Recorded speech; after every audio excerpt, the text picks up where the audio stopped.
And even as the quota bill will come up for debate in the Rajya Sabha today at 2 p.m, we had told you earlier how the opposition parties were planning to question the timing of the bill in the upper house today. And this latest tweet coming in from Jignesh Mevani, where he talks about how this government has been anti-reservation, and he raises doubts over the government's intention as far as passing this bill is concerned. Earlier tweets and in fact these early messages that have also already begun to come from the opposition parties as far as the quota bill is concerned, at a time when the government seems extremely confident that the bill will be passed with majority in the upper house. And if not so, and if the opposition parties create any sort of obstacle, then it will reflect negatively on their vote bank. Himanshu, my colleague, joining us live on this broadcast with all the details. Himanshu, ये latest tweet जो जिग्नेश मेवानी ने डाला है कि जो भाजपा सरकार है हमेशा से एंटी रिजर्वेशन, एंटी कोटा इनका स्टैंड रहा है, तो आज इनकी इंटेंशन क्या है ये बिल पास करने की?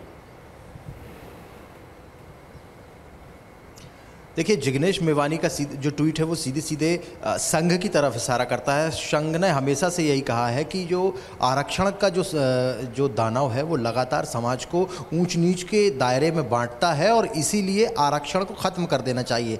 सरसंघ चालक मोहन भागवत ने खुद गुजरात में, बिहार में और कई जगहों पर अपने कार्यक्रमों के दौरान उन्होंने ये कहा, जब बिहार में चुनाव हो रहा था उस दौरान उन्होंने आरक्षण की बात की थी और उन्होंने यही कहा था कि आरक्षण सही तरीके से चूँकि लागू नहीं हो रहा है इसलिए आरक्षण को ख़त्म कर देना चाहिए, ये उन्होंने कहा था। और उसके बाद में भारतीय जनता पार्टी बिहार में चुनाव हार गई थी।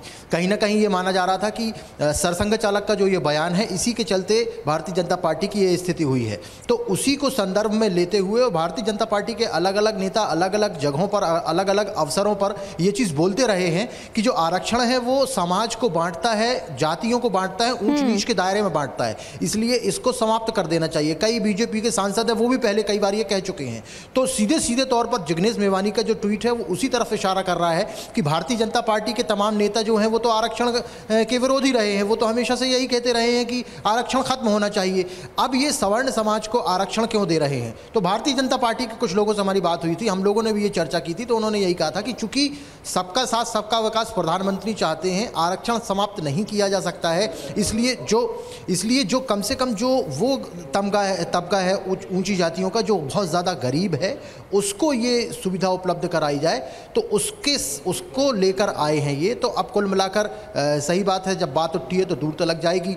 जो पहले बोला गया है उसको भी कोट किया जाएगा और जो अभी बोला गया है उसको भी कोट किया जाएगा।